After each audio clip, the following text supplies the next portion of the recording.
बड़े बड़ाई ना करें, बड़े न बोले बोल।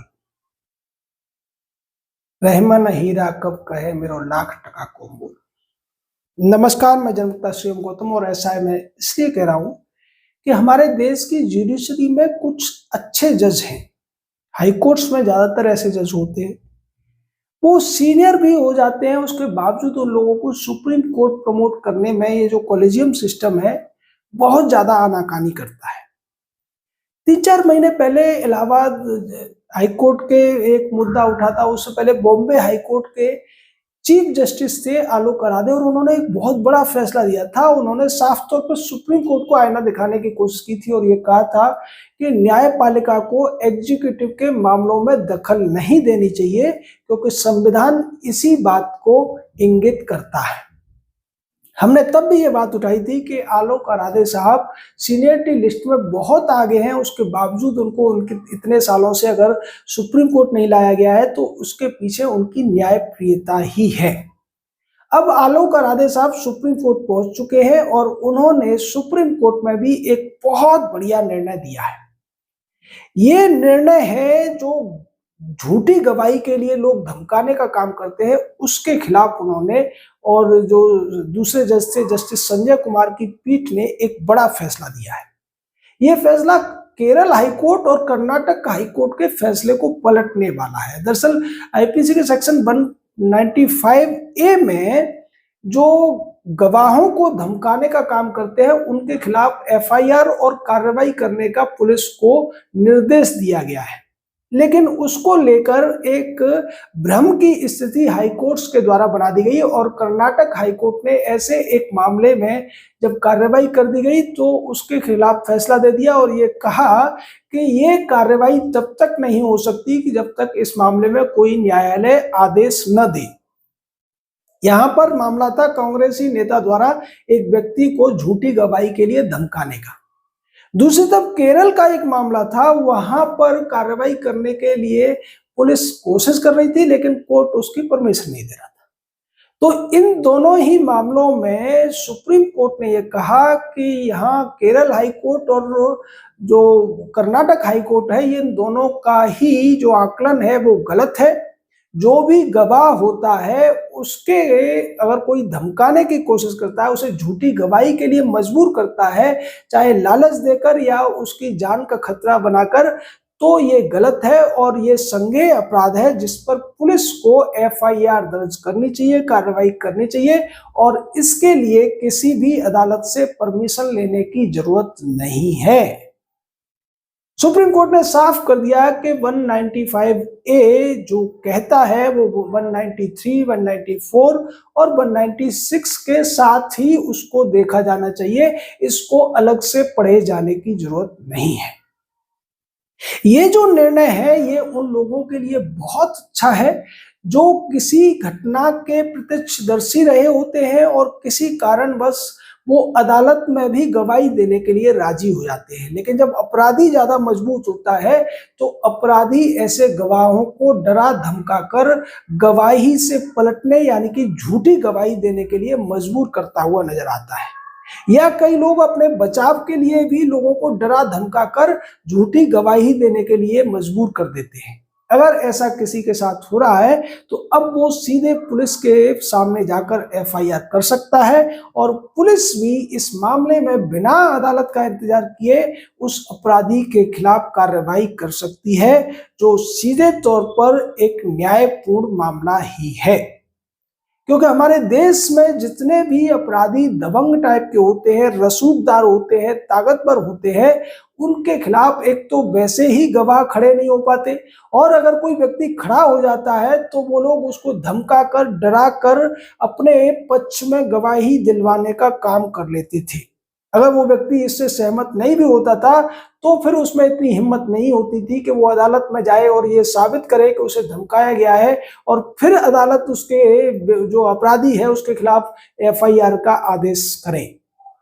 यहाँ सुप्रीम कोर्ट ने स्पष्ट कर दिया है कि इसके लिए किसी भी अदालत से कोई भी स्वीकृति लेने की जरूरत नहीं है। पुलिस स्वतंत्र है, पुलिस के पास ये अधिकार है कि अगर ऐसी शिकायत मिलती है तो एफआईआर दर्ज की जाए और उस व्यक्ति के खिलाफ कार्रवाई की जाए जो झूठी गवाही देने के लिए मजबूर कर रहा है, डरा रहा है, लालच दे रहा है या किसी अन्य तरीके का भय उत्पन्न कर रहा है।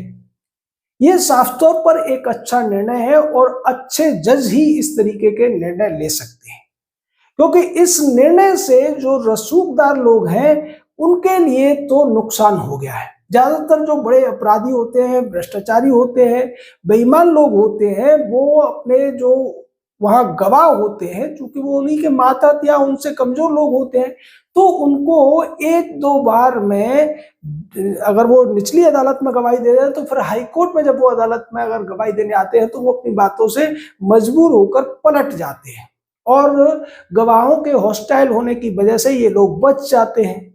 लेकिन वास्तव में कहानी दूसरी होती है कि जो गवाह निचली अदालत में अपनी सामर्थ्य अनुसार उन लोगों के खिलाफ गवाही दे देता है, वही व्यक्ति दोबारा उस ऊपर की अदालत में जाने के बाद उन लोगों के प्रभाव में आ जाता है, उन लोगों के दबाव में आ जाता है और फिर वो झूठी गवाही देने पर मजबूर हो जाता है, क्योंकि उसके पास कोई रास्ता नहीं था। अगर उसे उन लोगों की शिकायत करनी होती तो उसे फिर से अदालत जाना पड़ेगा, अदालत तय करेगी कि इसके खिलाफ एफआईआर होगी या नहीं होगी, यानी अदालत में भी फिर वकीलों के मार्फत होगा और वकील, उसके पास इतनी ताकत नहीं है कि वो वकील खरीद कर ये साबित कर पाए कि उसे धमकी दी गई है। क्योंकि कोई भी व्यक्ति धमकी देता है तो उसका न तो वीडियोग्राफी करता है, न रिकॉर्डिंग करता है, वो सीधे रास्ते चलते में इशारों में भी धमकी दे सकता है। अब आप उसे कैसे साबित करेंगे कोर्ट में? तो फिर पुलिस एफआईआर नहीं करेगी। अब लेकिन ये जो नया निर्णय आया है, इसके बाद पुलिस के पास ये उनकी ड्यूटी बन जाती है कि अगर कोई भी व्यक्ति गवाह को डरा रहा है, धमका रहा है, झूठी गवाही दिलवाने के लिए मजबूर कर रहा है, तो पुलिस इस संज्ञेय अपराध के तहत उसके खिलाफ एफआईआर करे, कार्रवाई करे और उस गवाह को संरक्षण देने का काम करे। कोर्ट ने साफ कह दिया है कि गवाहों को संरक्षण देना पुलिस का दायित्व है, सरकार का दायित्व है, इसलिए इसमें किसी भी अदालती हस्तक्षेप की जरूरत नहीं है। और ये वास्तव में एक अच्छी बात है, क्योंकि जो भी क्रिमिनल केसेस होते हैं वो स्टेट के अगेंस्ट माने जाते हैं, वो व्यक्ति के अगेंस्ट नहीं होते हैं। तो जो व्यक्ति गवाही दे रहा है, अपराधी के खिलाफ गवाही दे रहा है, वो स्टेट की मदद कर रहा है और इसलिए स्टेट का ये नैतिक दायित्व है, संवैधानिक दायित्व है कि वो उस गवाह का संरक्षण करे, उसे डराने वाले, धमकाने वाले व्यक्ति के खिलाफ कड़ी से कड़ी कार्रवाई करे। और अगर ऐसा होगा तभी ज्यादातर केसेस जो अब तक गवाहों के हॉस्टाइल होने की वजह से अपराधी जिनमें छूट जाया करते थे, क्योंकि अदालत में तो वकील इसी मौके की तलाश में रहते हैं कि उन्हें कहीं से भी केस के अंदर कोई डाउट क्रिएट करने का मौका मिले और डाउट के आधार पर वो संदेह का लाभ अपराधी को दिलाने में कामयाब हो जाए। क्योंकि हमारी जो अदालतें हैं वो एक सिद्धांत पर चलती हैं कि अपराध किसी भी संदेह से परे साबित होना चाहिए और संदेह से परे अपराध साबित करने के लिए 1000 में से मुश्किल से एक ही केस में ऐसा हो पाता है। 999 केसेस में संदेह का लाभ अपराधियों को दे दिया जाता है और यही वजह है कि हमारे देश में अपराधी अपराध करने से नहीं डरते हैं।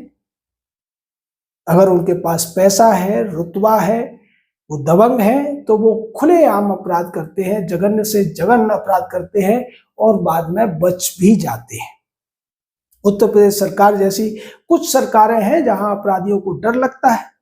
क्योंकि वहां दूसरे कारण हैं। वो अदालतों की वजह से वहां नहीं डर रहे, वो प्रशासनिक वजहों से वहां डर रहे हैं कि अगर वो अपराध करेंगे तो फिर उनके घर पर बुलडोजर चल सकता है। हालांकि सुप्रीम कोर्ट के सीजेआई बुलडोजर के खिलाफ भी अपनी पीठ थपथपाते हुए घूमते हैं, वो कहते हैं मैंने बुलडोजर रुकवा दिया, जबकि वास्तविकता तो ये है कि उनके द्वारा जो गाइडलाइंस बनाई गई उसके बाद तो न केवल यूपी में बल्कि बाकी दूसरे राज्यों में भी खुलकर बुलडोजर चलने लगे। यानी अदालतें खुद तो न्याय करेंगी नहीं और अपराधियों में अगर भय उत्पन्न करने के लिए प्रदेश सरकारें कुछ करेंगी तो उन पर भी लगाम लगाने की कोशिश की जाती रही है।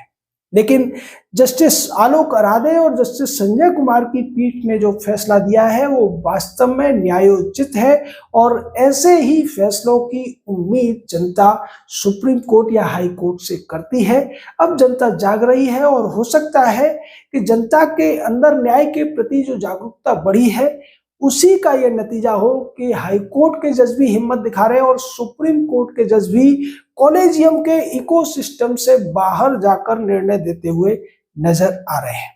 आपका इस पूरे मामले पर क्या कहना है, अपनी राय दीजिए। हमारे साथ जुड़े रहिए। जय हिंद, जय भारत।